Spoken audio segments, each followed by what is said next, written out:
Brought to you by V-Guard. Maratha संघर्ष योद्धा मनोज भाऊ जरांगे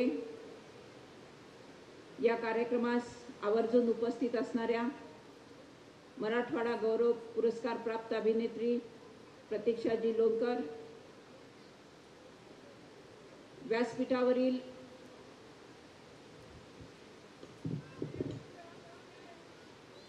सर्व सामाजिक संघटनांचे मान्यवर प्रतिनिधी, सन्माननीय व्यासपीठ, महाराष्ट्राच्या सर्व जिल्ह्यातून उपस्थित असणारे शिवसंग्रामचे पदाधिकारी, उपस्थित माता भगिनी, बंधू आणि पत्रकार बांधवांनो, दरवर्षी साहेबांचा 30 जूनला वाढदिवस साजरा व्हायचा आणि तो प्रत्येक वाढदिवस मी व्यासपीठाच्या खाली बसून अनुभवलेला आहे. जवळपास 22 वर्ष हा प्रघात होता. माझ्या दुर्दैवाने मागच्या वर्षीपासून मला हा दिवस व्यासपीठावर उभा राहून साजरा करावा लागतोय. आजही जेव्हा मी व्यासपीठावर उभे राहून आपल्याशी संवाद साधते तेव्हा अर्थातच नजरेसमोर साहेबांचं स्मृतीस्थळ आहे आणि असं वाटतंय की त्या ठिकाणाहून साहेब आपणा सर्वांना पाहतायत. एक विलक्षण योगायोग. मागच्याही वर्षी पावसाने अशीच हजेरी लावली होती. आज देखील जेव्हा शेतकरी राजा पेरणी पश्चात चातकासारखा तरसतोय पावसासाठी, तेव्हाही आपल्या कार्यक्रमाच्या उत्तरार्धामध्ये पावसाने हजेरी लावलेली आहे. भाइयों बहनों, उनके राज में पावर रहे अनस्टेबल और हम रखे सब स्मूथ और स्टेबल. हमारा नेता कैसा हो जो स्टेबल पावर दे वैसा हो. अब की बार V-Guard AC स्टेबलाइजर का चमत्कार. कदाचित आपण जो हा समाजामध्ये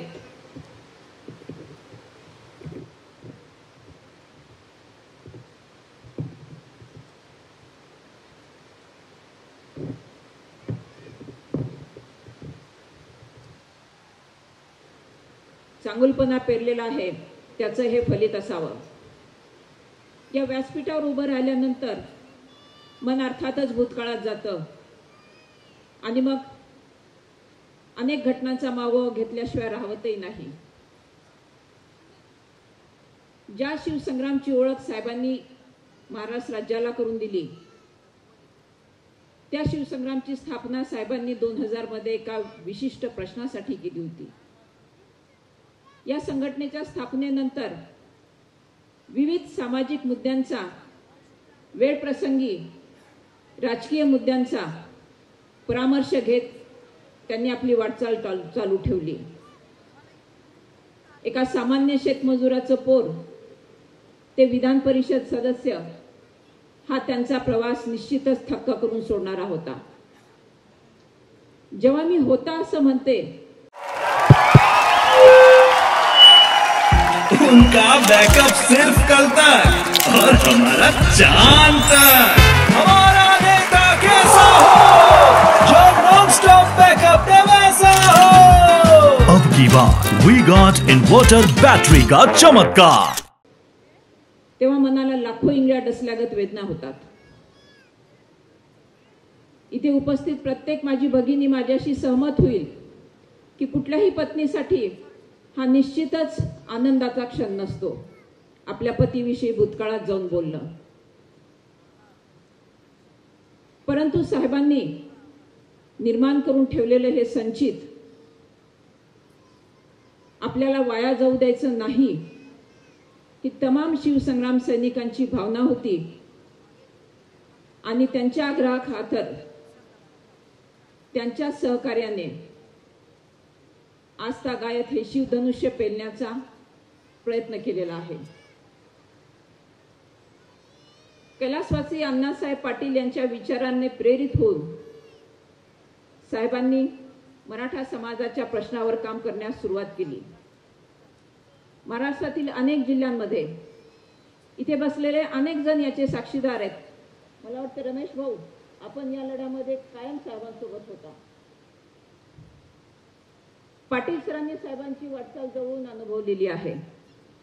समाजाच्या प्रश्नावर लढत असताना कुठेही मी माझ्या जातीसाठी लढतो आहे याचा कमीपणा किंवा न्यूनगंड न बाळगता छाती ठोकपणे होय मी माझ्या समाजासाठी काम करतो असं म्हणणारे मला वाटतं हे एकमेव आमदार होते.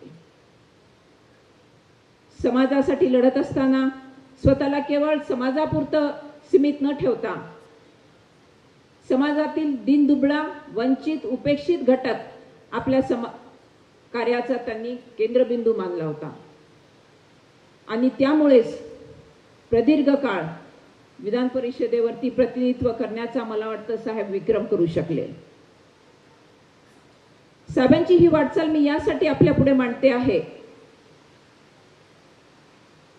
की आज आपण जेव्हा अनेक बेरोजगार युवक आपल्या ध्येयासाठी धडपडताना पाहतो तेव्हा आपले नशीब आजमावण्यासाठी मुंबईत गेलेला एखादा मुलगा विधान परिषद सदस्य होऊ शकतो हा दुर्दम्य आशावाद देखील या पिढीला प्रेरणा देणारा निर्माण ठरू शकतो.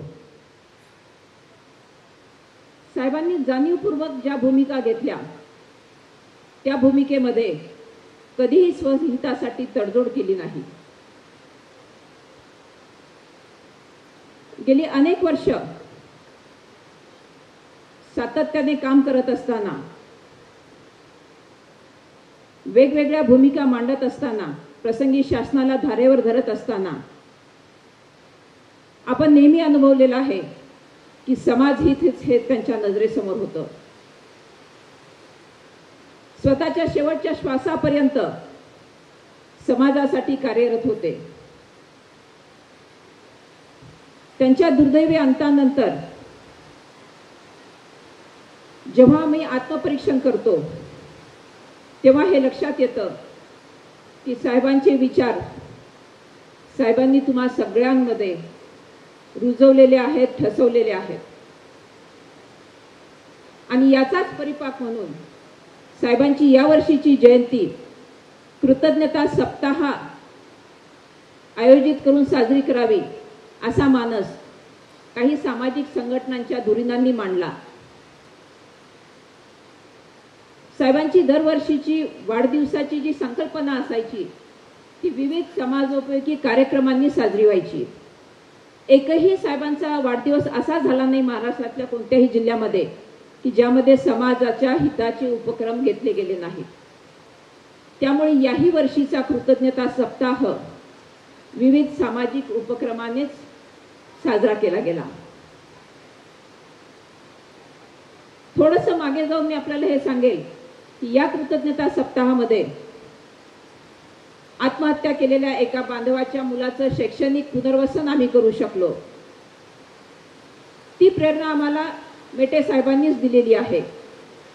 काही वर्षापूर्वी पुण्यासारख्या ठिकाणी स्पर्धा परीक्षांची तयारी करणाऱ्या मुलांनी जेव्हा साहेबांपुढे हा प्रश्न मांडला की साहेब दर रविवारी आमच्या खानावळीला सुट्टी असते आणि बाहेर जेवणं आम्हाला परवडत नाही,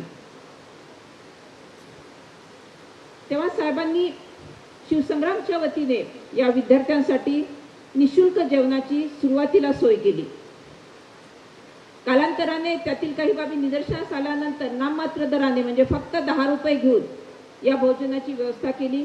त्याचबरोबर स्पर्धा परीक्षेची तयारी कशी करावी याकरिता काही निष्णात व्यक्तींचं निशुल्क मार्गदर्शनही तिथं केलं जायचं. मी स्वतः एक अधिकारी म्हणून देखील त्या मार्गदर्शन सत्राला उपस्थित राहिलेली आहे. साहेबांचे हेच विचार आम्हाला आस्थागायत काम करण्यासाठी, कार्यरत राहण्यासाठी प्रवृत्त करतात. आणि मी खरं तर शिवसंग्रामच्या प्रत्येक मावळ्यांचं या कृतज्ञता सप्ताहाच्या निमित्ताने आभारही मानू इच्छिते की साहेबांच्या पश्चात साहेबांनी पेरलेला, रुजवलेला विचार घेऊन एक दुर्दम्य आशावाद आपण मनात घेऊन आजपर्यंत काम करत आहात. आपल्याला सगळ्यांना पुढे जायचं आहे. एक चांगला विचार समाजामध्ये रुजवायचा आहे आणि हे विचार रुजवण्याची एक प्रतिकात्मक संकल्पना म्हणून आपण याही वर्षी या कृतज्ञता सप्ताहामध्ये वृक्ष लागवडीची मोहीम हाती घेतली होती. आपल्या परीने आपण एका सामाजिक मुद्द्यावरती काम करण्याचं साहेबांच्या पश्चातही काम केलेलं आहे. आपल्या सगळ्यांना आठवत असेल, शेगावच्या अधिवेशनामध्ये साहेबांनी सर्वप्रथम शेतकरी आणि शेतमजुरांना पेन्शनची योजना असावी असा मुद्दा मांडलेला होता. एक दूरदृष्टी असणारा हा नेता आहे. साहेबांनी काही वर्षापूर्वी मांडलेला शेतकरी शेतमजुरांच्या पेन्शनचा मुद्दा मागील पंचवार्षिक योजनेमध्ये केंद्र शासनाच्या माध्यमातून आणि काही वर्षापूर्वी राज्य शासनाच्या माध्यमातून आपण तो पूर्णत्वास जाताना पाहतोय. त्यामुळे समस्येची अचूक जाण असणारा हा जो नेता होता, त्यांच्या जाण्याने आमच्या कुटुंबाची तर अपरिमित हानी झालेलीच आहे. आमचं दुःख तर शब्दातीत आहे, परंतु समाजातील प्रत्येक घटकाला जेव्हा आपण पोरके झालो आहोत ही भावना मनात येते, तेव्हा साहेबांचं निसंशय मोठेपण मनामध्ये ठसतं. साहेबांच्या पश्चात काही निवडक अपवाद जर सोडले तर शिवसंग्रामचा प्रत्येक मावळा आज अजूनही आपल्या भूमिकेवरती ठाम आहे. आणि या मावळ्यांना मी आता सांगणार आहे की साहेबांनी त्यांच्या संघर्षाचा वसा अलगदपणे आपल्या पदरात टाकलेला आहे. संघर्ष साहेबांनाही चुकला नाही, आपल्याला तर त्यापेक्षा कैक पटीने संघर्ष करावा लागणार आहे. परंतु ना उमेद न होता साहेबांचं प्रत्येक स्वप्न साकार करण्यासाठी आपण कटिबद्ध होऊया.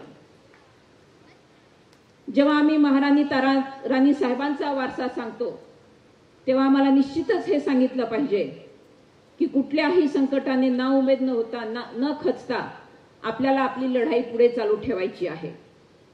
आणि मला 100% खात्री आहे, हा जो एल्गार आम्ही पुकारणार आहोत त्यामध्ये आपणा सर्वांची मनापासून साथ असणार आहे. गेले 2 वर्षाचा काळ अतिशय कसोटीचा असतानाही आम्हाला कार्यरत राहण्यासाठी आपण प्रेरणा दिलेली आहे आणि या प्रेरणेच्या आधारेच आम्ही पुढे जाण्याचा संकल्प देखील या निमित्ताने करतोय. साहेबांनी तहहयात मराठा आरक्षण आणि छत्रपती शिवाजी महाराजांचं अरबी समुद्रात आंतरराष्ट्रीय दर्जाचं स्मारक व्हावं या 2 गोष्टींचा पाठपुरावा केला. प्रसंगी त्यासाठी स्वतःच्या प्राणाचं मोलही मोजलं. साहेबांच्या मागणीला काही अंशाने मनोज भाऊंच्या आंदोलनातनं एक चांगलं रूप येताना, चांगलं फळ येताना आपण पाहिलेलं आहे. परंतु छत्रपती शिवाजी महाराजांचं आंतरराष्ट्रीय दर्जाचं स्मारक मात्र अजूनही पुढे जाऊ शकलेलं नाही. ज्या स्मारकाचं जलपूजन देशाच्या माननीय पंतप्रधानांनी केलेलं आहे त्या स्मारकाची आज एकही वीट रचली गेलेली नाही. ही साहेबांच्या स्वप्नाची मी म्हणेन शोकांतिका आहे. आणि हे साहेबांचं स्वप्न पूर्ण करण्यासाठी आपल्याला परत एकदा कटिबद्ध व्हावं लागेल. महाराष्ट्रभर जेव्हा साहेब काम करत होते तेव्हा स्वाभाविकच बीडचे भूमिपुत्र असल्यामुळे बीडवरती देखील त्यांनी विशेष परिश्रम घेतलेले आहेत. बीड परिसरातील विकास कामे आपण जर अनुभवली तर या नेत्याची कल्पकता आणि दूरदृष्टी ही देखील आपल्याला प्रकर्षाने लक्षात येते. बीडला कंकालेश्वर मंदिर, शहंशावली दर्गा ही प्राचीन देवस्थानं आहेत. या देवस्थानांच्या विकासासाठी आज तागायत एकाही लोकप्रतिनिधींनी प्रयत्न केला नव्हता. साहेबांनी प्रयत्न केला, परंतु दुर्दैवाने त्यांच्या हयातीत तो निधी प्राप्त होऊ शकला नाही. साहेबांच्या पश्चात तो निधी प्राप्त झाला आणि आज त्यातली काही कामं पूर्णत्वास जाताना आपल्याला दिसतात. जेव्हा अशा ह्या लोकोत्तर नेत्याची आपण कामाची जंत्री पाहतो तेव्हा लक्षात येतं की आपल्याला थांबूनही चालणार नाही. उद्दिष्टाप्रती जात असताना पुन्हा एकदा आपल्याला प्रस्थापितांविरुद्ध संघर्ष करायचा आहे आणि तो संघर्ष अटळ असणार आहे. ही खुणगाटही आपल्याला मनाशी बांधायची आहे. साहेबांनी कायम विस्थापितांना संधी देण्याचं काम केलेलं आहे. जातीपातीच्या पलीकडे जाऊन मला वाटतं माझ्या अगोदर कुणीतरी मनोगतामध्ये हा मुद्दा मांडला होता, बहुतेक उषाताईंनी मांडला हा मुद्दा. जातीपातीचा मुद्दा साहेबांना कधीच भेडसावणारा नव्हता. आणि म्हणूनच मला वाटतं आमच्याकडे एखादा राजू चव्हाण असतो, एखादी मनीषा कोकाटे पंचायत समितीची सभापती बनते, एखादा कुंदन गायकवाड असतो, एखादा प्रशांत डोरले असतो. हे कशाचं द्योतक आहे? तर साहेबांच्या सर्वसमावेशक दृष्टीचं द्योतक आहे. आणि साहेबांच्या पश्चात अगदी अल्पावधीमध्ये ग्रामपंचायतीच्या निवडणुका लागल्या. पहिला टप्पा, दुसरा टप्पा, अतिशय उल्लेखनीय यश शिवसंग्रामने मिळवलं. त्याच्यानंतर आलेल्या कृषी उत्पन्न बाजार समितीच्या निवडणुका असतील, मजूर फेडरेशनची निवडणूक असेल किंवा जिल्हा खरेदी विक्री संघाची निवडणूक असेल, या राजकीय पटलावर देखील शिवसंग्रामने प्रतिनिधित्व करण्यात यश मिळवलं. ही मला वाटतं तुम्ही सर्वांनी साहेबांना वाहिलेली एक अनोखी श्रद्धांजली आहे. आणि त्यामुळे माझं तुमच्या सगळ्यांकडे एक हक्काचं मागणं आहे की साहेबांची उरलेली स्वप्न पूर्ण करण्यासाठी आपण सगळे पुन्हा एकदा कटिबद्ध होऊया आणि साहेबांच्या विचाराचा वारसा कायम जोपासूया. खरं तर वाढदिवस म्हटलं की म्हणजे मला अजूनही साहेबांचा तो 2022चा वाढदिवस आठवतो. अनेक मान्यवरांची त्याच्यामध्ये भाषणं झाली होती आणि त्यामध्ये मुद्दा आला होता वाढदिवसाला देण्याच्या गिफ्टचा आणि रिटर्न गिफ्टचा. साहेब, आजही आपला वाढदिवस आहे आणि आपण आस लावून बसला आहात गिफ्टकडे. आम्ही निश्चितच आपल्याला गिफ्ट देणार आहोत आणि रिटर्न गिफ्टही देणार आहोत. फक्त आपण निश्चिंत राहा. आमचे कृपाशीर्वाद आमच्या सोबत असू देत. आम्ही आमच्या ध्येयापासून तसूभरही ढळणार नाही आहोत आणि आपल्या विचारांचा वारसा जोपासण्यासाठी सामान्याप्रती आम्ही कटिबद्ध आहोत हे सांगण्यासाठी आज आम्ही शिवसंग्रामच्या वतीने, युवक आघाडीच्या वतीने एक मदत कक्षाची स्थापना केलेली आहे हेही जाहीर करते. आणि त्याचबरोबर मी जो उल्लेख केला की साहेबांच्या पश्चात साहेबांचा एकही मावळा विचलित न होता आजपर्यंत कार्यरत आहे, तो यासाठी की साहेबांनी या सगळ्यांवर, ते जरी पिता होते तरी मातेच्या सहृदय वात्सल्याने एक पांघरून घातलेलं होतं.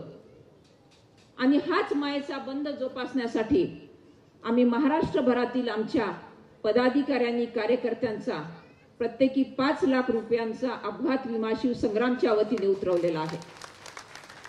आणि आज हे मातृत्व कवच बहाल करताना साहेब, मला आपला खूप अभिमान वाटतोय. आणि आपण जी ताकद आम्हाला दिली आहे त्याचं ऋण देखील न विसरता येण्यासारखं आहे. आपल्या सगळ्यांच्या ऋणामध्ये राहणं आम्ही पसंत करू आणि आमच्या मार्गावरून अविरत चालण्याचं आपल्याला एक अभिवचनही या प्रसंगी देतो. आज या प्रसंगी आपण उपस्थित राहिलात. सर्व मान्यवरांचं, उपस्थितांचं शिवसंग्रामच्या वतीने मी मनपूर्वक आभार मानते. आणि सरते शेवटी एकच सांगते की आपल्या ध्येयाप्रत जात असताना जो येईल तो सोबत, जो येणार नाही त्याच्याशिवाय हे ध्येय वाक्य घेऊन पुढे जाऊया बांधवांनो. जय हिंद, जय Maharashtra. Brought to you by V-Guard.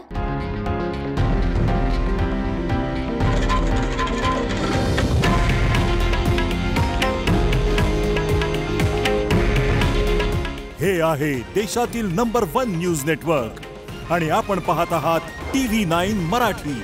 काळजी तुमची, हित महाराष्ट्राचं.